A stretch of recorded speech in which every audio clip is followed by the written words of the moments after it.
Hello दोस्तों, आज की कहानी है जिस्म की भूख भाग 12। अनामिका के होश ही उड़ गए। ये बदला हुआ निमेष किसी भयानक सपने से कम नहीं था। क्या सोचा था उसने और ये क्या हो रहा था उसके साथ। सुबह जब आँख खुली तो वो अपना सर पकड़ के बैठ गया। अनामिका जा चुकी थी। अभी तो बस शुरुआत है। तुमने जो किया वो गलती नहीं, गुनाह था। तो उसकी और रही मेरी बात तो मानसिका की यादों के सहारे गुजार दूंगा। नीचे अनामिका बैठी थी। आरती जी ललिता जी के साथ मंदिर गई हुई थी। उसे अब निमेष से डर लगने लगा था। उसका सामना भी नहीं करना चाहती थी। वो जो हर पल उसका साथ पाने को मचलती थी, आज वो खुद उससे बच रही थी। सिद्धांत बहुत देर से एक ही जगह बैठा गुमसुम से अपने पापा की ओर देख रहा था। अंशिका उसके पास जाकर उसे दिलासा भी नहीं दे पा रही थी। कुछ ही देर में उंगलियों में हरकत हुई और आंखों की पुतलियां हिलने लगी। अंशिका खुशी से चीख उठी, अंकल अंकल को होश आ गया। करण वो चौक के तेजी से उठा और भागकर अपने पापा के पास गया। वो अभी भी आंखें बंद किए हुए थे। वो अंशिका की तरफ गुस्से से बढ़ा, यू इडियट गर्ल्स, जरा भी तमीज़ नहीं।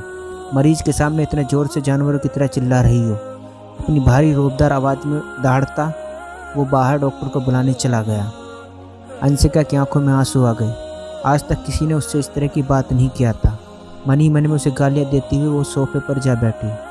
कुछ देर बाद जब सिद्धांत आया तो उसके साथ डॉक्टर भी थे। वो उसके पापा को चेक करने लगे। थोड़ी देर बाद उन्होंने आंखें खोली। सिद्धांत को सामने देखकर वे यकीन नहीं कर पाए। आंखें बोझल थी, दिमाग ज़्यादा काम भी नहीं कर रहा था। वो डॉक्टर को देखने लगे। आप अब कैसी फीलिंग कर रहे हैं सर? डॉक्टर के सवाल से वो चिढ़ गया। भले एक मरीज जो मौत के मुंह में बामुश्किल लौटा हो, बट बेड पर लेटा हो कैसे महसूस करता है। उसकी मुट्ठियाँ कसी हुई थी। ठीक कुछ दूरी पर उसके पीछे बैठी अंशिका की नज़र उसकी मुट्ठियों पर गई तो थूक निकलने लगी। जाहिल मन ही मन उसे कोसे जा रही थी वो। अंकल बिना कुछ बोले फिर से नींद में चले गए। डॉक्टर इंजेक्शन दिया और बाहर चला गया। वो बाहर चला गया। रात हो चुकी थी। अंशिका को भूख लग रही थी। सुबह से उसने कुछ भी नहीं खाया था। वो थक कर सोफे के बैग से अपना सर टिकाते हुए गहरी सोच में चली गई। निमेष को याद करके उसकी आंखें आंसुओं से भर गई। क्या कमी थी उसमें जो उसने उसके साथ इतना बड़ा धोखा दिया?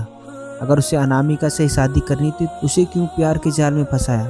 1 महीने भी नहीं हुए उसकी शादी को, इतनी जल्दी वो किसी और का? सोचकर ही उससे नफरत सी होने लगी। 2 दिन पहले निमेष ने जब उसे डाइवोर्स के पेपर भेजे थे तभी वो शॉक्ड रह गई थी।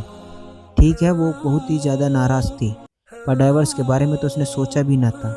वो पलट कर एक बार उसका हाल भी नहीं जानने आया। वो लेटर जिसमें निमेष ने साफ साफ लिखा था कि उसका दिल उससे भर चुका है। कितनी तकलीफ हुई थी ये सब पढ़कर उसे। उसने चुपचाप उन पेपर पर साइन करके भेज दिया। जब वो ये रिश्ता नहीं रखना चाहता तो वो भी उसके लिए मेरी मरी नहीं जा रही। कोई अबला नारी नहीं है। वो अपने पैरों पर खड़ी एक मॉडर्न ज़माने की पढ़ी लिखी लड़की थी। उसकी आंखों से एक आंसू निकलकर उसके गालों तक आ गए। उसी वक्त सिद्धांत कमरे में चला गया। वो जल्दी से अपने आंसू साफ करके सीधी बैठ गई। उसके हाथ में एक पॉलीथीन थी जो उसकी तरफ बढ़ाते हुए बोला, ये कुछ खाने की चीज़ें हैं, इसे निकाल लो, मैं हाथ धुल कर आता हूँ। उसे देकर वो अंदर हाथ मुंह धुलने चला गया। उसे भी भूख लगी थी। जल्दी जल्दी उसने खाना निकाला तो उसका मुंह बन गया। करेले की सब्जी और रोटी। क्या यही खाना मिला इस बददिमाग आदमी को? वो तो करेला खाती ही नहीं, पर भूख भी लगी थी और बाहर जाना नहीं चाहती थी। किसी तरह खाना निकाल कर वो उठ खड़ी हुई। तब तक वो रुमाल से मुंह पोंछता हुआ बाहर आया। उसे खड़ा होते देख बोला, तुम भी हाथ धो लो, मैं वेट कर रहा हूँ। तब तक मुंह बनती वो भी हाथ धुलने चली गई। वापस आई तो वो लगभग आधा खा चुका था। उसे गुस्सा तो बहुत आया। इसका इंतज़ार भी नहीं कर सकता था ये, पर बिना कुछ बोले वो खाने लगी। किसी तरह एक रोटी उसके गले के नीचे उतारा और उठ गई।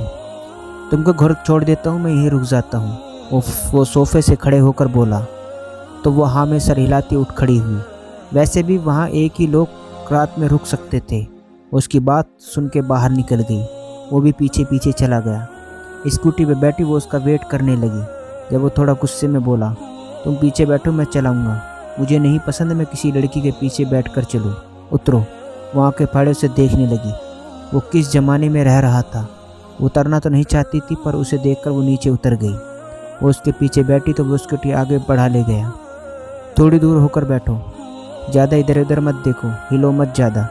रास्ते पर वो उसे टोकता हुआ चले जा रहा था और वो रास्ते पर दांत जमाए उसका खून पीने को तैयार थी। क्या होगा आगे जानने के लिए कहानी का अगला भाग जरूर देखें। दोस्तों ये था जिस्म की भूख भाग 12। दोस्तों कहानी अच्छी लगी हो तो चैनल को सब्सक्राइब करना ना भूलें।